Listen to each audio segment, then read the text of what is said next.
Indian cricket में एक time पे सौरव गांगुली को उनकी बिंदास बैटिंग के लिए बंगाल टाइगर कहा जाता था और इस वक्त तिलक वर्मा जिस तरह से बिंदास बल्लेबाजी कर रहे हैं, पिछली 4 पारियां जिसमें 200 हैं, एक 50 है, एक और नॉट आउट है। 4 पारियों में आउट तो नहीं हुए हैं, बट इनके बीच में T20 क्रिकेट में वो डोमेस्टिक क्रिकेट भी खेले हैं। वहाँ पर 150 रन की पारी आई और उसके अलावा भी बहुत सारी पारियां आई हैं। और जिस तरह से बल्लेबाजी हो रही है, तो मैंने लिखा है तिलक द टाइगर। और टाइगर मैं क्यों कह रहा हूँ, उसके पीछे रीज़न है। तिलक वर्मा जो साउथ अफ्रीका सीरीज थी, उससे पहले जो इंटरनेशनल T20 क्रिकेट खेल रहे थे, वो थोड़ा सा सोच उनकी थोड़ी सी डरी सहमी सी नज़र आ रही थी। लेकिन सोच बदली है, वो टाइगर वाली सोच, किल करने वाली सोच या अटैकिंग माइंडसेट। आपने एक कदम अगर पीछे भी लिया है ना, तो इसलिए लिया है कि उसके बाद मेरे को लंबी छलांग लगानी है। तो वो चीज़ उनकी अप्रोच में नज़र आती है। That's why I am saying Tilak the tiger. जो बल्लेबाजी उनकी तरफ से देखने को मिल रही है, और उनकी बल्लेबाजी चेंज हुई है वो साउथ अफ्रीका के T20 मैच से, जहां पर उन्होंने 100 बनाया था। और 100 इसलिए बना था कि वो अटैकिंग अप्रोच, जो इंटेंट वो अपने गेम में लेके आए, और उसके बाद से आपको तिलक वर्मा एक डिफरेंट बैट्समैन लगेंगे। हालांकि आईपीएल के लेवल पर वो ऑलरेडी अपने आप को प्रूव करते रहे हैं कई सालों से, जिस तरह से उनकी बल्लेबाजी होती रही है, क्योंकि ये चीज़ें उन्होंने ऑलरेडी आईपीएल में दिखा दी थी कि चाहे तेजी से रन बनाने हो तो भी वो रन बना सकते हैं, डिफिकल्ट सर्कमस्टेंसेस से टीम को निकालना हो, उन्होंने कई बार ऑलरेडी मुंबई इंडियंस को निकाला है। चाहे वो स्पिन फ्रेंडली विकेट रहा हो, चाहे फास्ट बॉलिंग फ्रेंडली विकेट रहा हो, इंटरनेशनल लेवल पर समहाउ उसको उस तरह से रिफ्लेक्ट नहीं कर पाए थे। हालांकि उनकी शुरुआत बहुत अच्छी हुई थी, बट कई बार फेज ऐसा आता है, जैसे उनको इमर्जिंग एशिया कप में कप्तानी मिली, शायद वो रिस्पॉन्सिबिलिटी फील कर रहे थे या क्या था, और उसके बाद जब इंडियन टीम से वो बाहर गए और दोबारा से वापस आए, तो जगह को लेकर के वो चीज़ें थी कि थोड़े से अपने रन बना लिए जाएं, या वो एक सोच थी कहीं ना कहीं उनके दिमाग में, जिसकी वजह से वो थोड़े फंसे फंसे से नज़र आ रहे थे। और बहुत सारे लोगों के सवाल 2-3 तरह के थे। एक उनकी इंटेंट और सोच को लेकर के सवाल उठ रहे थे, वो एक चीज़ थी। और दूसरा, आईपीएल के दौरान कुछ लोगों ने सवाल ये उठाए थे कि आजकल की मॉडर्न डे क्रिकेट में जिस तरह से बल्लेबाज फ्री फ्लोइंग बैटिंग करते हैं, थ्रू द लाइन शॉट्स लगा सकते हैं, क्या तिलक वर्मा लगा सकते हैं? तो उस वक्त भी मैंने जवाब यही दिया था कि देखो, वो चीज़ भले ही वो ना करते हो उतना अच्छे तरीके से, बट आपको पता तब चलेगा जब विकेट जो बदल जाएगा। बिकॉज आईपीएल 2024 में विकेट जिस तरह के थे, वहाँ पर थ्रू द लाइन शॉट्स लगाना बहुत आसान था। लेकिन जब मुश्किल सिचुएशंस में, जहाँ पर विकेट थोड़ा सा फंसे, थोड़ा सा मूव करे, वहाँ पर आपको प्लेयर की एक्चुअल क्वालिटी का पता लगता है। और तिलक वर्मा ने साउथ अफ्रीका के रन्स हों, यहाँ पर जो पारी खेली है, उनसे अपनी क्वालिटी दिखाई है दुनिया के क्रिकेट को कि कितने वर्सेटाइल और डायनामिक बैट्समैन वो हैं। फास्ट बॉलिंग के खिलाफ खेलने की बात आती है या स्पिनर्स के खिलाफ खेलने की बात आती है। और प्लस तीसरी चीज़ जो मैं कहता हूँ कि माइंडसेट।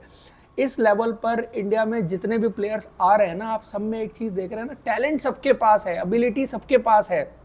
जिसके पास अच्छा माइंडसेट है, अच्छा टेम्परामेंट है, और क्रंच सिचुएशन में रन बनाने की काबिलियत है, प्लेयर सही मायनों में वही है।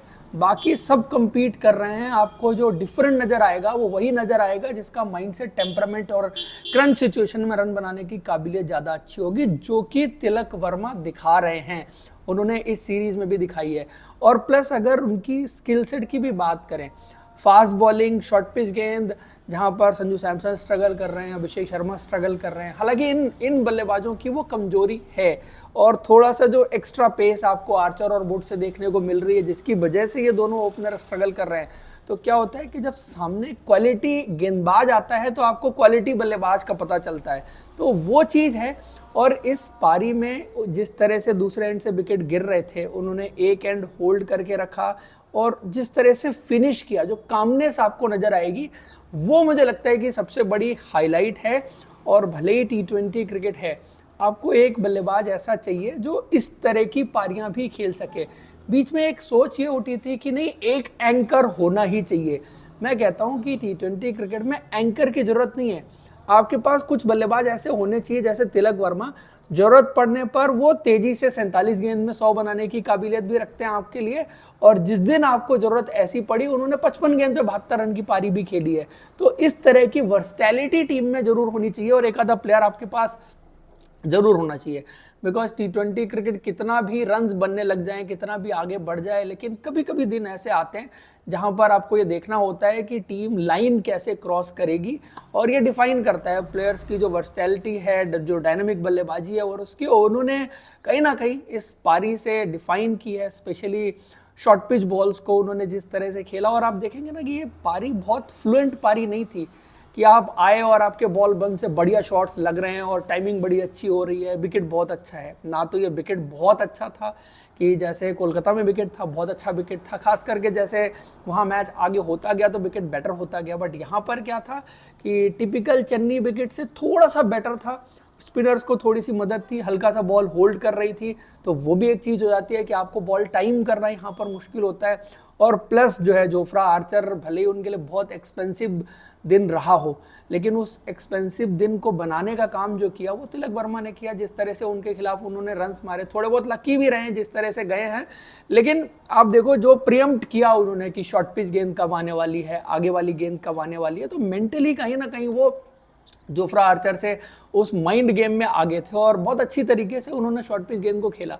अर्ली इन द इनिंग एक चीज़ और हो रही थी कि आगे वाली गेंद पर वो स्ट्रगल कर रहे थे, बिकॉज उनको पता है 150 की पेस पे बाउंसर आ रही है तो हल्का सा मुझे बैकफुट पे तैयार रहना पड़ेगा, तो इसलिए आगे वाली गेंद पे जाने में हल्का सा लेट हो रहे थे, लेकिन एट द एंड एडजस्ट अच्छा कर लिया उन्होंने, क्योंकि नो उनका जो फाउंडेशन है वो बहुत अच्छा रहता है, बेस बहुत अच्छा रहता है, और थोड़ी बहुत दिक्कत हुई उनको एडजस्ट करने में, बट शायद ओवरडू कर गई इंग्लैंड की टीम शॉर्ट पिच गेंद करने में। चाहे वुड हो चाहे आर्चर हो, तो आपने 2 को आउट कर लिया तो आपको लगा कि सारे इंडिया के बैट्समैन को आप उसी तरीके में आउट कर लेंगे, तो वो चीज़ कभी कभी होती नहीं। और दैट्स बाई फिर तिलक वर्मा का जो रोटेशन ऑफ स्ट्राइक है बीच बीच में जो आपको प्ले में आता हुआ दिखता है, फिर टेल के साथ जिस तरह से उन्होंने बल्लेबाजी की, तो मैच तो कहीं ना कहीं उन्होंने सिंगल हैंडेडली, बहुत रेयर होता है कि आप कहें कि एक ही बल्लेबाज ने आपको मैच जिता दिया है, बाकी छोटे छोटे कॉन्ट्रीब्यूशंस हैं।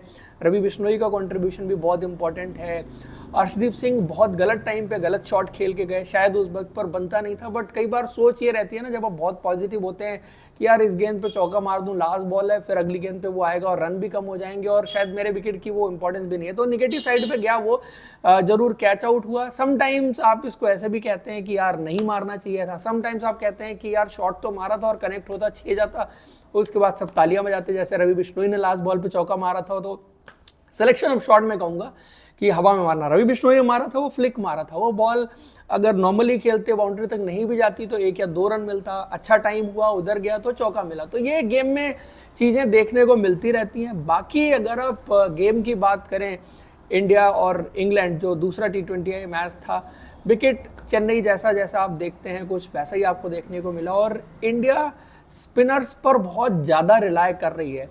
मैं मानता हूँ कि इस विकेट में स्पिनर्स के लिए मदद थी, बट 4-4 स्पिनर अति नहीं हो रही कहीं स्पिनर्स की, शायद ये हम जिस कॉम्बिनेशन के साथ खेल रहे हैं वो बांग्लादेश बनने की राह पर तो नहीं निकल रहे हैं हम, हालांकि विकेट्स हम बांग्लादेश जैसे नहीं बना रहे हैं, बट सोच शायद हमारी जो स्पिनर्स को लेके जा रही है कि बांग्लादेश अपने घर में एक टाइम में खेलती थी कि 4-4 स्पिनर या सारे स्पिनर खिला लो, फास्ट बॉलर की जरूरत ही नहीं है।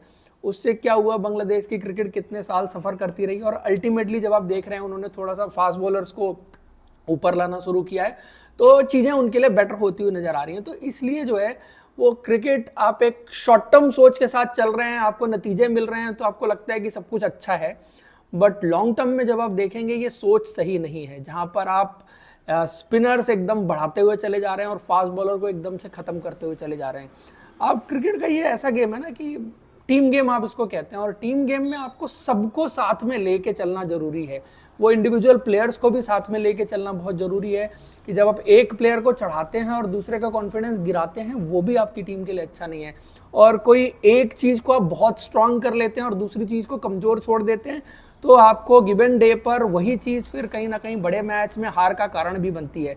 तो इंडिया जिस तरह से इस वक्त पर फास्ट बॉलर्स को दबा रही है और स्पिनर्स को ऊपर उठा रही है, ये लॉन्ग टर्म में आपकी क्रिकेट के लिए अच्छा नहीं है, बिकॉज अल्टीमेटली फास्ट बॉलर्स तो आपको चाहिए होंगे, क्योंकि क्रिकेट गेम बना ऐसे है, कॉम्बिनेशंस में आप अक्सर देखते हैं कि 5 अगर बॉलर चुनने हो तो 3 फास्ट बॉलर 2 स्पिनर, इसी तरह से कॉम्बिनेशन रहता है ज़्यादातर सिनारियों में, जिसको आप बेटर बैलेंस करते हैं। थोड़ा सा टिल्ट होता है कभी स्पिनर फ्रेंडली विकेट पर तो आप 3 स्पिनर खिला लेते हैं, बट 4 स्पिनर, फिर आपके पास अभिषेक शर्मा भी हैं, फिर आपके पास तिलक वर्मा भी हैं अगर आपको स्पिनर इस्तेमाल करना है, बट फास्ट बॉलिंग में आपके पास हार्दिक पांड्या के बाद और कोई नहीं है। पिछले मैच में आपने नीतीश रेड्डी को खिलाया था, बट शायद आप उतना नहीं समझते कि उनको गेंदबाजी कराई जा सके, तो फिर क्या वो सिर्फ एज ए बैट्समैन खेल रहे हैं? और इंडिया 8 बल्लेबाजों की सोच के साथ अगर आगे खेलती रहेगी तो क्या ये इंडिया का सही कॉम्बिनेशन है? बिकॉज जो 8 बल्लेबाज की सोच तब सही है जब आपका जो 8वां बल्लेबाज है वो गेंदबाजी में कंट्रीब्यूट करता हो। जब इससे पहले नीतीश रेड्डी खेल रहे थे उन्होंने गेंदबाजी की नहीं, कंट्रीब्यूट कर सकते हैं बट की नहीं, और कितना कर सकते हैं वो एक चीज़ देखनी पड़ेगी। अभी के कॉम्बिनेशन में अगर आप देखें, वाशिंगटन सुंदर की गेंदबाजी स्किल भी अच्छी है तो वो एज ए गेंदबाज भी कहीं ना कहीं काउंट हो जाते हैं, बट फिर आपको ये देखना पड़ेगा जो 4 स्पिनर हैं इसमें से किसको बाहर निकाल के आप एक फास्ट बॉलर लाएंगे, क्योंकि शमी को तो अगले मैच में आपको हर हाल में लेके आना पड़ेगा। इंडिया को अपना टीम कॉम्बिनेशन जरूर देखना पड़ेगा। मुझे लगता है कि पिछले मैच में भी गलत था जहां पर आप नीतीश रेड्डी को खिलाया था आपने वाशिंगटन सुंदर की जगह पर, वहां पर या तो आप वाशिंगटन सुंदर ही खिलाएं, और वाशिंगटन सुंदर जब आप खिलाएंगे तो आपको एक स्पिनर रवि बिश्नोई जो आज की डेट में बनते हैं उनको बाहर छोड़ना पड़ेगा। 2 फास्ट बॉलर तो आपको हर हाल में चाहिए, और जब आप नीतीश रेड्डी को खिलाते हैं उस जगह पर और आपके 3 स्पिनर अक्षर, बिश्नोई और वरुण चक्रवर्ती रहते हैं, तो फिर आप ये देखते हैं कि आपके फास्ट बॉलिंग के ऑप्शंस जो है बहुत लिमिटेड हो जाते हैं, कि आपके पास अर्शदीप सिंह और हार्दिक पांड्या के रूप में 2 ही फास्ट बॉलर हैं, तीसरा फास्ट बॉलर उस केस में आपका नीतीश रेड्डी होता है। तो यार 3 ढंग के फास्ट बॉलर तो आपके प्लेइंग 11 में होने ही चाहिए। मुझे लगता है कि जब आप नीतीश रेड्डी को भी खिला रहे थे, अब तो खैर वो इस सीरीज के बचे हुए मैचेस के लिए अवेलेबल नहीं है, तो तब भी फिर आपको स्पिनर कम करने की तरफ देखना चाहिए। 3 फास्ट बॉलिंग के जेन्युइन ऑप्शन आपके पास होने चाहिए, जिसमें मैं कह रहा हूँ कि हार्दिक पांड्या को आप एक जेन्युइन फास्ट बॉलिंग का ऑप्शन मान के चलें, तब मैं ये बात कर रहा हूँ। अदरवाइज पिछले मैच में हार्दिक ने अच्छी गेंदबाजी नहीं की थी, इस मैच में अच्छी की, और Hardik is a good bowler. It's about कि how you are utilising him.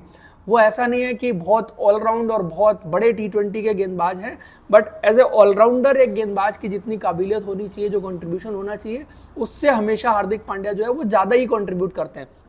So problem वो नहीं है, but when you look at your bowling combination and strength, तो मुझे लगता है कि कहीं ना कहीं बॉलिंग डिपार्टमेंट को बहुत हल्का छोड़ा हुआ है। आप थोड़ा सा एडवांटेज में रहे दोनों मैचेस में कि टॉस आपके फेवर में गया है, जिसमें आपको पहले गेंदबाजी करने का मौका मिला है, चाहे वो कोलकाता में हो चाहे वो चेन्नई में हो, तो ड्यू का एक थोड़ा बहुत फैक्टर जरूर रहता है कहीं ना कहीं।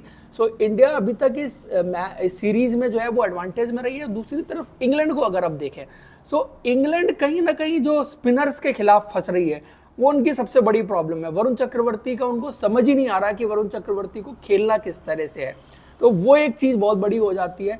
प्लस जो इंडिया ने स्पिन का जाल बिछा था पिछले मैच में चेन्नई में, वहाँ पर थोड़ा सा मदद भी थी स्पिनर्स के लिए। और इंग्लैंड ने टैक्टिकल मिस्टेक अपने प्लेइंग 11 में भी की थी कि वो सिर्फ एक स्पिनर जो है, प्योर एक स्पिनर के साथ खेल रहे थे जो आदिल रशीद थे। यहाँ पर वो रेहान अहमद को खिला सकते थे इंस्टीड ऑफ एनी जो फास्ट बॉलर उनका खेल रहा था, तो वो शायद उन्होंने टैक्टिकल मिस्टेक यहाँ पर की। पिछले मैच में शायद उनका कॉम्बिनेशन सही था, वहाँ पर उतने स्पिनर बनते नहीं थे। सो इंग्लैंड इस वक्त पर अपने कॉम्बिनेशन को लेकर के फास्ट बॉलर और स्पिनर चुनने में गलती कर रही है, बट टीम के बैलेंस के पॉइंट ऑफ व्यू से अगर आप देखें तो इंग्लैंड जो है, जो पहले बैटिंग लंबी करने की 8, 9, 10, 11 नंबर तक बैटिंग करने के बारे में सोचती थी, उनकी सोच बदली है। वो यहाँ पर गए हैं कि यार टीम का बैलेंस इंपॉर्टेंट है। T20 क्रिकेट में बॉलिंग स्ट्रांग होना भी बहुत इंपॉर्टेंट चीज़ है, और हम शायद इंग्लैंड का पुराना टेम्पलेट फॉलो करने लग गए हैं, जहां पर हम कह रहे हैं कि 8 बैट्समैन हो, 9 बैट्समैन हो। सो आप समझ रहे हैं ना कि बात क्या हो रही है, कि जो इंग्लैंड 2 साल पहले काम कर रही थी, हम वहां पहुंच रहे हैं। बेसिकली हम ट्रेंड से अभी भी जो है, मुझे लगता है कि 2 साल पीछे चल रहे हैं। जब ट्रेंड दुनिया में ये आया T20 क्रिकेट में, इंटरनेशनल T20 क्रिकेट में, कि आपके पास बैटिंग लंबी होनी चाहिए जिससे आप ज़्यादा इंटेंट से खेल सकें, इंग्लैंड वो टीम थी जिसने ये ट्रेंड सेटअप किया। तो हम क्या थे कि हम पुराने कन्वेंशनल तरीके में खेल रहे थे कि एक बैट्समैन हमारा लास्ट तक खेलेगा, 15-18 ओवर तक खेलेगा, और दूसरे एंड से हम रन बनाने की तरफ देखेंगे। हम उस ट्रेंड से खेल रहे थे, और ये था कि हम 7 बैट्समैन और 4 गेंदबाजों के साथ, जिसमें से 7 में एक हमारा एक ऑलराउंडर भी हो, उस कॉम्बिनेशन के साथ खेल रहेंगे। अब जब 2 साल बाद, 2.5 साल बाद ट्रेंड बदल गया है, दुनिया में ट्रेंड बदला है। आप IPL में ट्रेंड देखिए कि जहाँ बॉलर्स को ज़्यादा वैल्यू मिलती है, ज़्यादा पैसे मिलते हैं, और टीमें जो जीत रही हैं उनका बॉलिंग भी इंपॉर्टेंट है, उनका अच्छा बैलेंस भी इंपॉर्टेंट है, थोड़ा बिट्स एंड पीसेस प्लेयर्स की इंपॉर्टेंस भी साथ साथ बढ़ी है। But at the same time आप ये जरूर देखेंगे कि जिसकी बॉलिंग मजबूत है वो टीम ज़्यादा कंसिस्टेंट बेसिस पर परफॉर्म कर पा रही है। तो इंग्लैंड ने अभी अपनी सोच में क्या किया है कि अपनी बॉलिंग को स्ट्रॉन्ग करने पर जोर दिया। उनके लिए भले ही नतीजे आज की डेट में नहीं आ रहे हैं, बट लॉन्ग टर्म में मुझे लगता है कि इंग्लैंड की सोच अच्छी है। हम 2 साल के बाद, 2.5 साल के बाद इंग्लैंड जहां आज पहुंची है, हम शायद 2-2.5 साल बाद के बाद पहुंचेंगे, क्योंकि जो इंग्लैंड की 2-2.5 साल पहले की सोच थी, हम आज वहां खड़े हैं। सो कहीं ना कहीं मुझे लगता है कि इंडिया को अपने टीम कॉम्बिनेशन में सोच देखनी पड़ेगी कि किस तरह से अपना टीम कॉम्बिनेशन बनाना है। आइडियली आपको ये चाहिए कि 8 नंबर पर अगर आपको एक फास्ट बॉलिंग ऑलराउंडर मिल जाए जो बल्ले से कंट्रीब्यूट कर सके, वो आपको बेटर बैलेंस दे देगा। अब आप नीतीश रेड्डी को फास्ट बॉलिंग ऑलराउंडर नहीं कह सकते, वो basically is a batting allrounder जो आपको 1-2 ओवर की गेंदबाजी दे सकते हैं। चाहे आप रमनदीप सिंह को लेके आए, किसी को भी लेके आए, आपको चाहिए 8 नंबर पर अच्छा बैलेंस बनाने के लिए जो फास्ट बॉलर हो और बल्लेबाजी में नीचे कंट्रीब्यूट कर सकता है। तो इंडिया को ये चीज़ अपने कॉम्बिनेशन में जरूर देखनी पड़ेगी। बाकी वीडियोस नहीं हो पा रहे थे, आप लोग जरूर कमेंट करके बताइए, आप लोग के सवाल भी होंगे, मैं वहीं पर जवाब देने की कोशिश करूंगा। I was not well for couple of days, so that's why videos नहीं आ पा रहे थे। तो अभी रेगुलर वीडियोस आएंगे दोबारा से आपके लिए। लाइक सब्सक्राइब कर लीजिए अगर अभी तक आपने लाइक सब्सक्राइब नहीं किया हमारे चैनल को, और नोटिफिकेशन की घंटी दबा लीजिए। मिलते हैं अगले वीडियो में। Thank you, bye bye.